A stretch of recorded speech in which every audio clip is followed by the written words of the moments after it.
Hello everybody and welcome to the 16th lecture of MHM for 2780. Last week you wrote the semester test 2. At the moment we are busy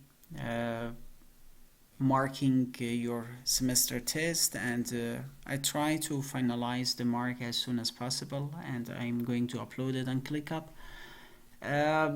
But I think you are expecting that we start a new study team today. But I've decided today, instead of starting a new study team and start talking about heat exchanger, to solve one example together.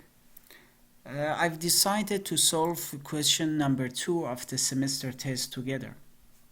Why I made this decision is that I would like to provide you with a good example of how you need to approach the exam. For example, if you face more or less the same kind of question during the exam, how you need to approach it, how you need to write it in order to not losing any mark. But previously during the lectures, normally I would just provide some hints, and after that I would say that you need to calculate it at home, but this time we are going to do it together. During the time that I'm solving, I'm going to provide some information about why the final memos are so detailed and ask so many information, because most of the times you might think that why every single step has a mark, and if I miss one step, why I'm losing mark is like the final answer. If I final answer is right, so I need to get all the points. Why I'm losing mark in the middle. So this will create a better understanding for you. But of course I've uploaded the memo. You can go through it, and after before actually finding your mark, if you go because now the good thing is now you have your submission and you have the memo as well. So basically you have the opportunity to mark your semester test if you want to.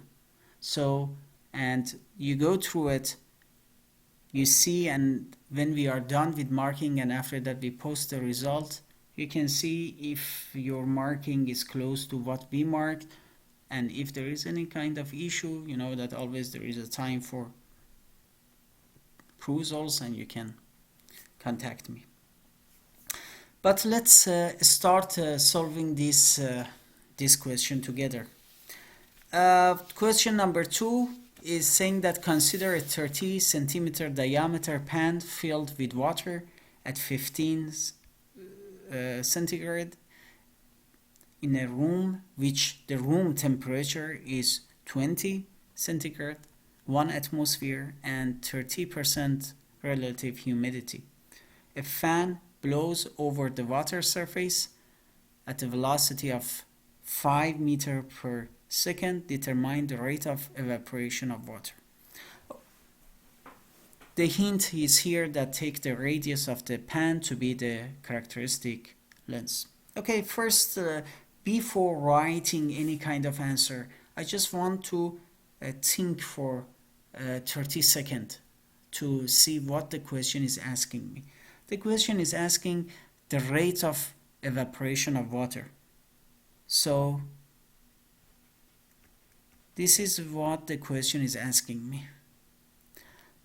Beside that, just like I would like to create some kind of schematic for myself to understand what is happening. So we say that there is like a pan, the water is inside, the temperature is water is 15, and after that there is like a fan blowing air here at 5 meters per second, and we know that the room is 20 centigrade, 20 centigrade, and the relative humidity is 30%,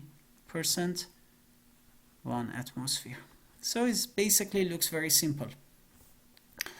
The This is, I call it brainstorming. So you don't start immediately writing answer immediately after you are done with reading the question. Just like think 1 or 2 minutes what the question is asking you, how you can approach it.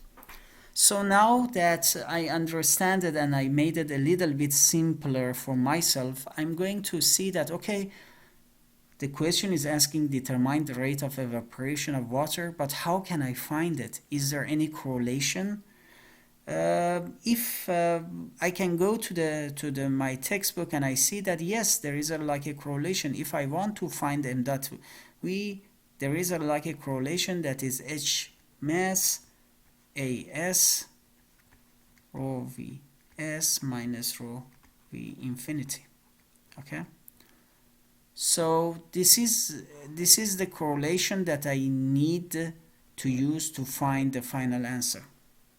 Okay, AS, do I have it? Yeah, it's simple. You know that it's like a pan.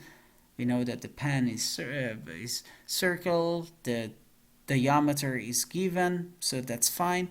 So the only thing that is missing here that I need to find before being able to find the rate of evaporation of water is H mass, this one and this. Okay, what is H mass? I know that, mass, it's like, okay, it's look like that H, which was the convection heat transfer coefficient, but the lecturer said during the class that H mass is like similarity between convection heat transfer and mass convection. So it's but this one is can be calculated from mass convection. How about this rho, which are the densities of the gas at the surface and gas or vapor at infinity? Infinity means a little bit further from the surface. So it's like surface and a little bit further. So a little bit further we have the property, at the surface we have the 15. So now this is like a brainstorming section.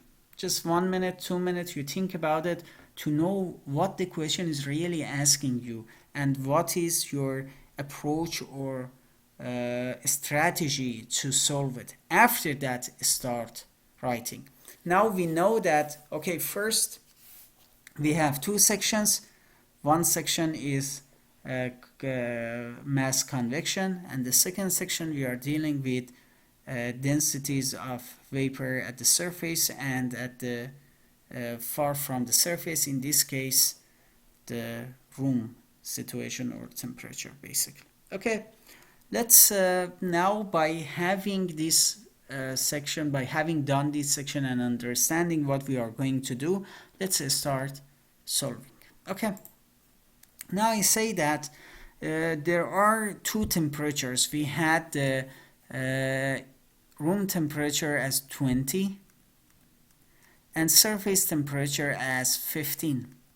So there are the different like properties, and that some of them must read at 20, some of them at 15, and some of them at the film temperature or average temperature of these two.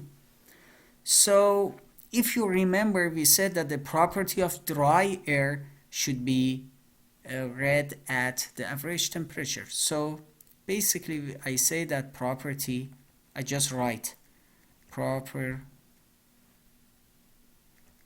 of dry air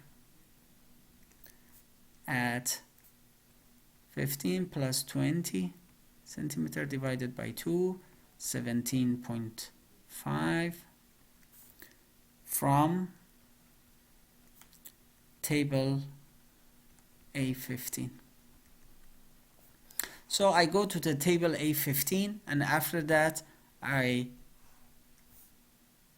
read the property of dry air at the temperature of 17.5. So you might say that, okay, why I need to mention this one? So if I just like write the property and the number is correct, so I need to get all those marks? No. Why? Because it's like a process that needs to be done step by step. You can't jump one step and after that not mentioning it. Why? Uh, Most probably you are final year students or undergrad final year or postgrad student, and you have done a project. Let's say you go to you you are done with your MOX. You spend lots of time, you did a very good job, but you said that no, I don't want to report it to external examiner. Why I need to report that all the small steps that I took? I just report my final result and I think everything will be fine. You think if you do that and you just report the final result without mentioning all the small steps that you did, you will do good during your MOX? I'm sure you have the experience that is not the case. You need to go into it in detail to give the external examiner this impression that you know what you are talking about. It's the same story as here, okay? Or another example, let's say you go to a lab and you want to do a practical. So practical, basically there is a machine covers some basic fundamental of I don't know, thermodynamic or fluid mechanics.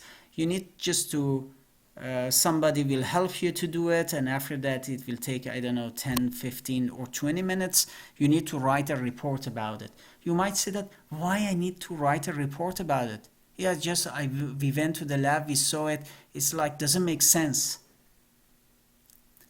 And let's say you write a report and you say that yes, we took water from container A, we put it in container 2, we pressed the bottom on off, and after that we see this result. You think you will get a good result in terms of good mark if you just write such a kind of report for your practical without mentioning the fundamental of heat transfer, thermodynamic or fluid mechanics that practical was designed for? Of course not. Here is the same. What we are asking here, for example, when I'm asking determine the rate of evaporation of water, it doesn't mean that if you give me the rate of evaporation of water, just one number, you are set and you will get all the 20, and you can say that, yeah, but the final answer is right, so why I'm not getting the full mark? That's the reason. You need to show all the steps. Why? Because we want to see your understanding and you are following the step by step. So that's the case. Beside that, you cannot do it without taking these steps. For example, if you want to find the property of dry air, you can't find it without going to table A15. Okay? So when you do it, why not recording what you have done and mentioning all the steps that you took? I don't think it will be that difficult, because you don't have the property of dry air at 17.5 degrees. You haven't memorized it, so you don't have it in heart. So you need to go to a table to read it. So why not mentioning the table that you went and you read from it in your final answer? Okay? So every single step that you take to solve, just mention it. Okay. So we go to table A15. I wrote it here, table A15. At what temperature? Temperature 17.5. What was the pressure? The pressure is 1 atmosphere. And I read the property of dry air. So now I have the temperature, I have a table. So mu is 1.493. 10 to the power of minus 5 2 per second. Okay. The other stories that here I would like to mention is about how you write. For example, if I want to write something like x 10 to the power of 5 or something, this x needs to be between 1 and 10. So sometimes I see that the people are writing like 110, 10 to the power of minus 5. This from the mathematic perspective doesn't make any sense. So this basically you need to write 1.1, 10 to the power of 7. Okay. The other story is here. For example, some of the students, they are saying that, yeah, I just like, I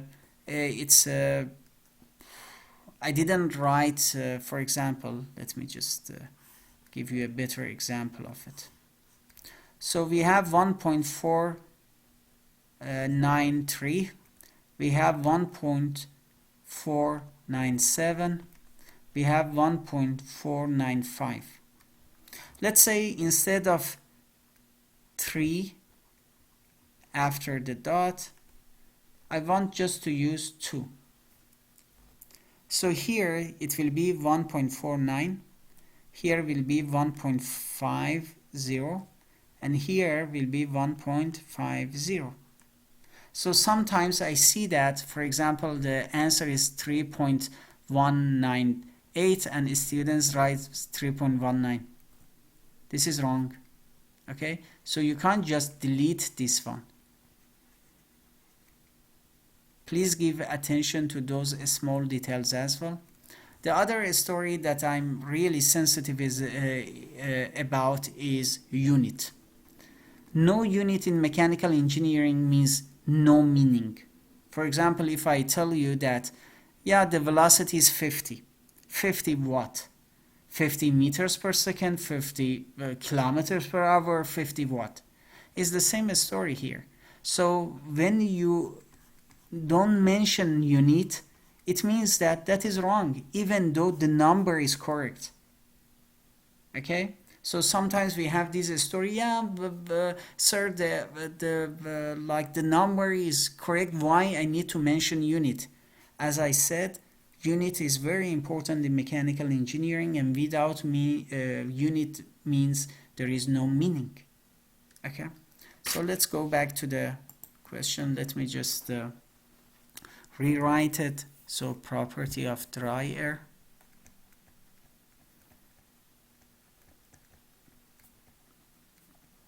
Of dry air at 17.5 centigrade from table A15. You know that it's like 1 atmosphere as well, and nu is 1.493, 10 to the power of minus 5, 2 per second. Okay, besides that, we know that, okay, we are dealing with mass, H mass. We said that, okay, it's mass convection, so we know that we are dealing with mass diffusivity later as well. So let's calculate the mass diffusivity as well. Mass diffusivity of water vapor, basically, in air. So what we need in this this basically is this one, mass diffusivity of water vapor in air. So how we calculate that one? Again, at the same temperature, at 17.5, there is like a correlation, DAB called the water air, 1.87, 10 to the power of minus 10, T to the power of 2072 divided by P. We said that P here needs to be based on atmosphere, the unit, and T needs to be based on Kelvin. Okay, so we just like put the numbers that we have. The water air is equal to 1.87, 10 to the power of minus 10, 290 Kelvin, 0.072 1 atmosphere, 2.37 10 to the power of minus 5. Sorry, it's 0.95. Why? Because 17.5 plus 273. Okay, so the H2O air, we have this one as well. So we have calculated this one, we have calculated this one. So it's obvious that they have some mark, but the steps that you are taking to calculate those two, they have mark as well. For example, here temperature, which table, the correlation that you use, and the final answer. Okay, now let's go and start the mass convection section. So we said that, okay, mass convection, we knew that from the convection heat transfer, what we need to do is like first calculate or read the Prandtl number from the table. After that, go and calculate Reynolds number.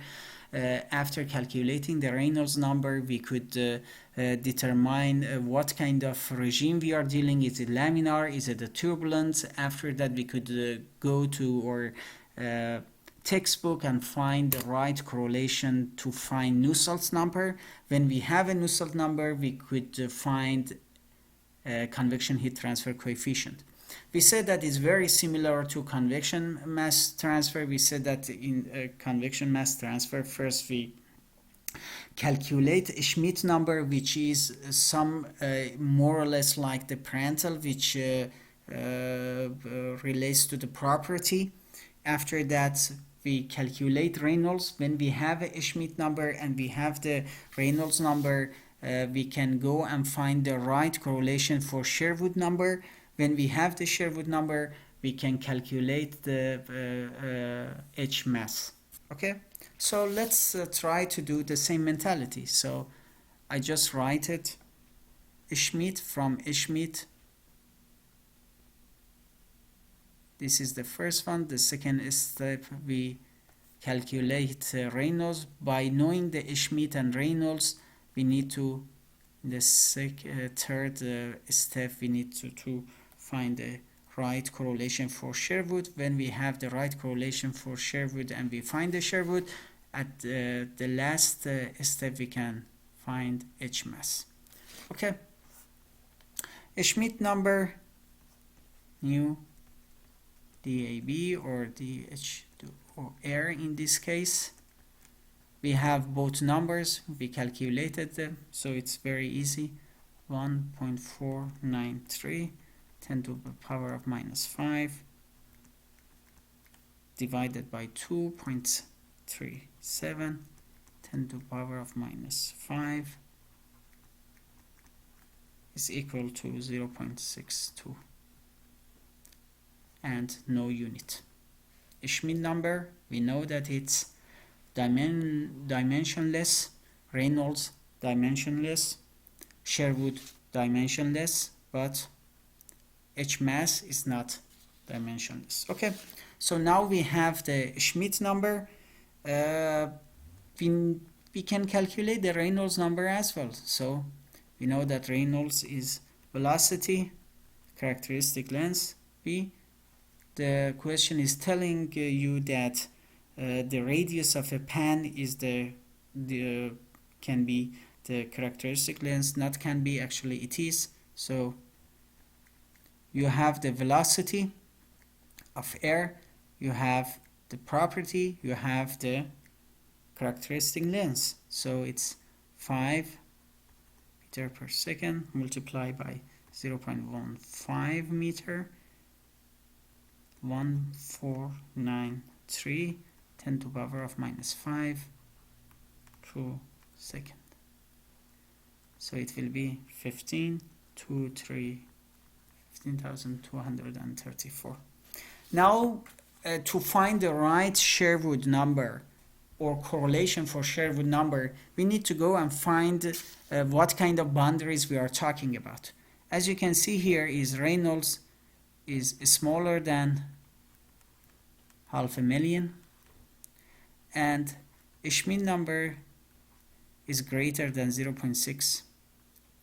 So by following these two, we can go and write the right Sherwood correlation. The Sherwood is 0.664, Reynolds to the power of 0.5, Schmidt to the power of 1.3. We have the Reynolds, we have the Schmidt, so it's very simple for us. 0.664 234 to the power of 0.5, 0.63 to the power of 1 divided by 3, and Sherwood is equal to 127.58. And again, Sherwood number is dimensionless, so there is no need for unit because there is no unit. Okay, so you see that how simple it was. So with brainstorming, we started. After that, we just calculated the property of dry air. We mentioned the table. We mentioned the temperature that we read. After that, we calculated mass diffusivity at a specific temperature. We just wrote the correlation. We can also go to a table and read it. The answer will be the same. So we calculated just 2. After that, by knowing that mass convection is so similar to convection heat transfer, we said that first we need to find the Schmidt number and Reynolds. When we have Schmidt and Reynolds, we can go and find the right Sherwood correlation. After calculating the Sherwood number, we can easily find H mass. Okay. Now we have the Sherwood number, so we know that H mass simply is Sherwood B divided by L, or C, the characteristic length basically. So we have the Sherwood 127.58, 237, 10 to the power of, sorry, let me just write what was the number, 2.37, 2.37, 10 to the power of minus 5 second divided by 0.15 meter. So if we calculate that one, the answer will be 0.02016 per second. So this is H mass. So we find the H mass. Now let's go back to the first step or brainstorming here. So now the question is asking determine the rate of evaporation of water. So we find this H mass, the AS, we know that it's easy to calculate. So we are so close to finding the final answer. So the only thing that we need to find is the densities of a vapor at the surface and at far from the surface, or infinity. Okay, so now we can start the second part. Okay, the second part is that how can I calculate that one? I'm not going to write anything. Again, I'm just going to brainstorm for 1 minute. Brainstorming. How I can find the densities. So I know that if I go to the textbook, I can say that, okay, for the density of a vapor S, there is a correlation like that. PVS, RV, TS, and for infinity, it's like PV infinity, RV, T infinity. That makes my life much easier because Ts, I have it, T infinity, I have it 1520. So this one is a constant that I can go to the table and read it. So the only thing that I need to find is a partial pressure. That's good. So if I have the pressure of a vapor at the surface and pressure of vapor at the infinity, I'm all set. Okay, this is my brainstorming. Now I start writing the answer. Okay, so if I want to do it first, I said that, okay, how I can find that constant. So from table A1,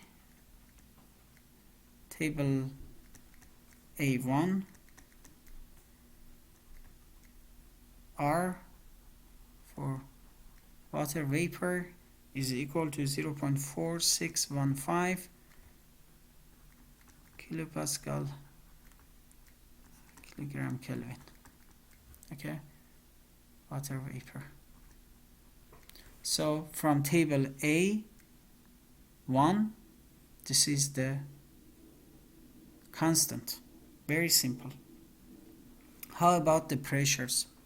So we know that when we are saying that on the surface we are talking about 15 degrees, for infinity we are talking about 20 degrees, and we also said that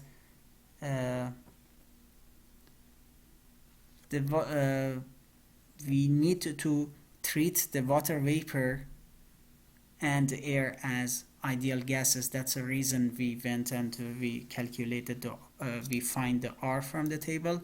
But we also know that the vapor densities at the water-air interface and far from the surfaces, we talked about those correlations. Okay, so now from table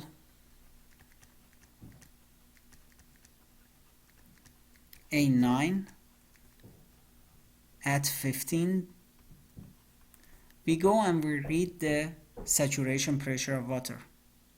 Okay, saturation pressure of water. So here P sat at 15 is equal to 1.7051 kilopascal. From the same table, so table A9, and at 20 degrees, the saturation pressure of water P sat at 20 is equal to 2.339 kilopascal. I just write it to the other in the other page a little bit nicer. So P sat at 15 is equal to 1.751 kilopascal, and P sat at 20 is equal to 2.339 kilopascal. Okay, sounds easy. Now how we are going to make those saturation pressure close to these two partial pressures. So we say that, okay, we know that the air at the surface at the water surface is saturated. Okay, so the vapor pressure at the surface is the saturation pressure of water at the surface temperature. So for surface, basically what I said, if I want just to write it mathematically, is the same meaning as this one, 15. Okay, so that's fine. Then we said that P S is equal to 1.7051 kilopascal. Some times you might say that, okay, this is 1.705 is the same, why I need to mention it? I can just like put it from here and put it into the final correlation. No, why not? Because this thing basically is the meaning of what I just said. Air at the water surface is saturated, so the vapor pressure at the surface is the saturation pressure of the water at the surface temperature. If you don't write it, it means that you didn't get it. So that's a reason it is important to follow those steps. Okay, so now we have this one. The only thing that we need to find to solve it is this one. Okay, so the vapor pressure of air far from the surface, how we can find it? We go to the textbook, simply is equal to phi saturation pressure at T infinity. Okay, so basically P infinity is equal to 0.3 saturation of water vapor at 20 is equal to 0.3 multiply 2.339 kilopascal is equal to 0.7017 kilopascal. Okay, now we have these two, we can calculate the densities. So rho S is P S TS, so 1.7051 kilopascal, 0.4615 unit. Without unit, no meaning, no mark. And Kelvin multiply by. Here we need to keep in mind that lots of students make a mistake here as well. They just put the temperature, but actually this temperature needs to be Kelvin. Okay, so 15 plus 273 Kelvin, and the answer will be 0.01283 kilogram cubic meter. We do exactly the same thing for far from the surface.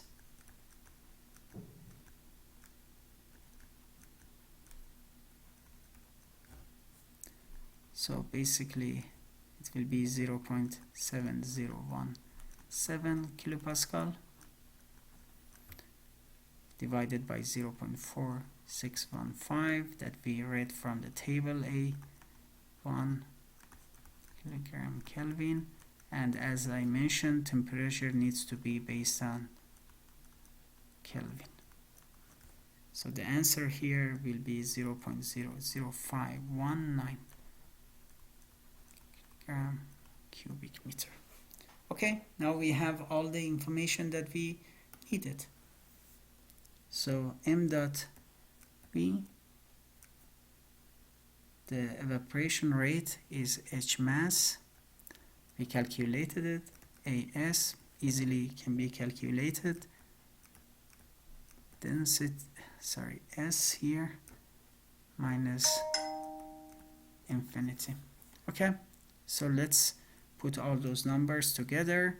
0.02016 multiply by pi 0.15 to the power of 2 cubic square meter multiply by 0.01283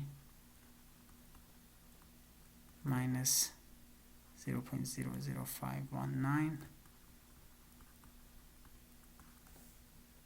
This will be 1.089 10 to the power of minus 5 gram S. Okay, the final answer could also be 109 10 to the power of minus 5. No problem. It's the same. So that was one example that I just wanted to show you that how you are going to look at it. Now, if you just like seriously think about it, you will realize how easy it was. It was so easy. The only thing that you needed to do is like just 30 seconds before starting, just like try to have a strategy how you are going to solve it. First, by understanding what the question is asking you, what information you need to find. For this particular question, after reading the question, we realize that okay, what we need to find is the rate of evaporation of water. We went to the textbook before writing anything. It was just like a brainstorming section. We realized that it's a very simple correlation. So we needed to find H mass, we needed to find AS, density, vapor, surface, and at infinity or far from the surface, and after that we are all set. For H mass, we said that okay, it's very when we want to talk about the mass convection, the lecturer said that it's very similar to convection heat heat transfer. There are similarities between them. I can remember from convection heat transfer that always I needed to have Prandtl and Reynolds, and after that, based on the Prandtl and Reynolds, there were plenty of correlations that by different like a different correlation I could find the Nusselt number, but all of them they just had Reynolds and Prandtl number, some constant and Prandtl to some power multiplied by Prandtl to some power. So I can remember that from my previous courses. So the lecturer says the same for just mass convection. Instead of Prandtl, I need to calculate Sherwood. After that, the Reynolds is the same. I calculate the Reynolds, I calculate the Sherwood number, Schmidt number. Based on the Schmidt number and Reynolds number, I go and find the right Sherwood number. The Sherwood number most probably is just like a correlation based on the constant, Reynolds to some power, Schmidt to some power. So I went and I find it. I find the Sherwood number, and when I have the Sherwood number, I can easily find the H mass. So one part of the question is sorted in my mind before starting writing. So it's very simple mindset. Is like maybe it takes a minute or two max, but that will save you maybe 10 or 20 minutes when you are going to write, because after that everything will be very simple. So now that I know that I need to find the Schmidt number, so I know that this is the correlation for Schmidt, so I need to find these two. So for but here we started from there, from the temperature, we went to the right table, we read the properties, and after that for mass diffusivity of water vapor in air, the same temperature, we went to the textbook, we used the correlation. We also can use like a table there. We just need to keep in mind that the temperature T here should be in Kelvin and the pressure needs to be in atmosphere. So we find this one. So by having those two properties, easily we could find the Schmidt number. For Reynolds, we had the velocity. Again, the characteristic length was so easy because the question gave us the hint that is just the radius of the pan. So easily we find the Reynolds. By knowing the Reynolds number and the Schmidt number, we could find the right Sherwood correlation. We find the Sherwood number. from the Sherwood we find H mass. After that, we just went back to the same, the first correlation that we talked about. We said that, okay, now we have H mass, we have AS, or it's very easy to calculate. We don't need to bother to calculate it right now, but the only thing that we need to find is the density of vapor at the surface and density of vapor at the like far from the surface. We said that, okay, in this case we can treat the water vapor and the air as ideal gases, and the vapor densities at the water air interface and far from the surface can be determined by these two correlations. We said that, okay, this is the ideal gas, so this is the constant. We need to read it from the table, so it's easy. We can go and read it from the table. The temperature needs to be in Kelvin, but we have both temperatures. Here is 20 centigrade at the, and S is 15. So we have these two. The only thing that we had to find was the partial pressures or pressure of vapor at the surface and the pressure of vapor at far from the surface. We also said that the air at the water surface is saturated, so the vapor pressure at the surface is exactly the same as saturation pressure of water at this surface temperature.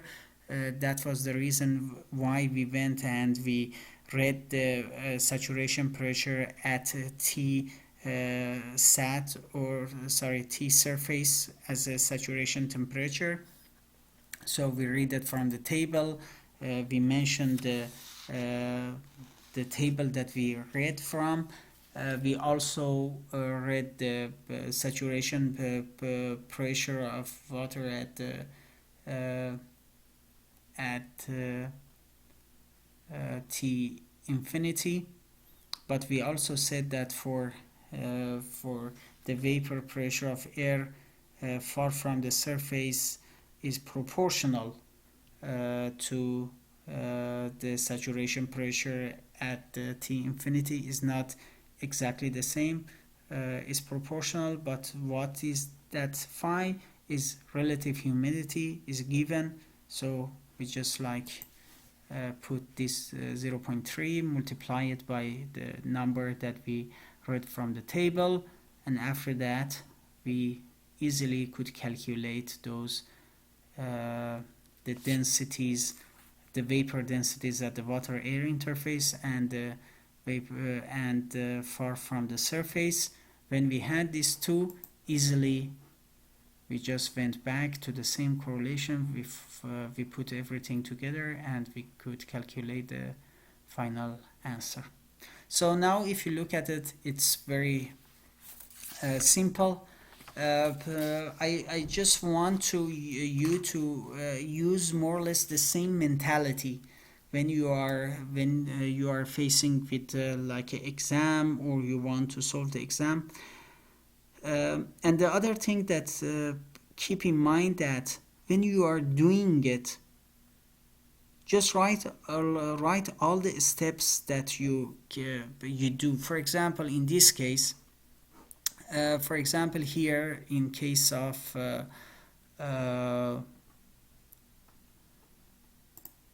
R here, okay, is a constant. Do you know it? No, even I don't know it. Always if I need it, I go to the table and I read it, okay? So when you don't have it in your heart, it means that you need to go to a table and read it from that table. Why not mentioning the number of the table that you read from? It's the same.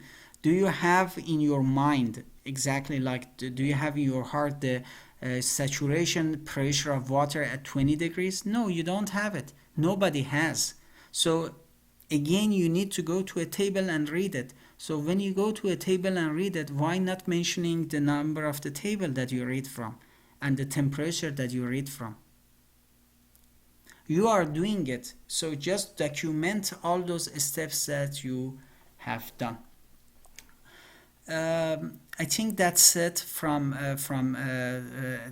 today's lecture, because I just wanted to solve one example, step by step we do it together, to understand, the steps that you need to take and all those things. You might take that, okay, if I want to do all the things that you said, like that slowly, it will take me 3 to 4 hours to finish finish 4 5 questions. But you know that I talked a lot because I just wanted uh, to show you all the steps that needs to be taken. But basically it's very simple. 1 minute or maximum 2 minutes at the beginning, the brainstorming, what the question is asking you. Here simply you can understand what information you have, what information you need, and how you can go from point A to point B to, for example, in this particular case, the point B is determining the rate of evaporation of water. So by knowing that, you went to your textbook, you find a correlation, and based on that correlation you realize that, okay, now it's simple, I just need to find H mass and vapor velocities at the air water surface interface and far from the surface. So it was very simple. Okay, yeah, that's it for today. And tomorrow we are going to start with the new study theme, which will be focused on heat exchanger. The MUA 782 students, I just wrote to Prof. Slabber regarding the case. Basically, based on your syllabus, heat exchanger is not a part of your final exam, so you need to continue the course with Prof. Slabber. But of course, if you are interested in knowing more about the heat exchanger, you are more than welcome to watch the videos and check the assignment. But for example, the assignment for this section we are not going to mark for you, because it's not necessary if you are a MUA 782 student, and the rest of the course will be with Prof. Slabber. Okay, thank you so much and enjoy the rest of your day. Bye bye.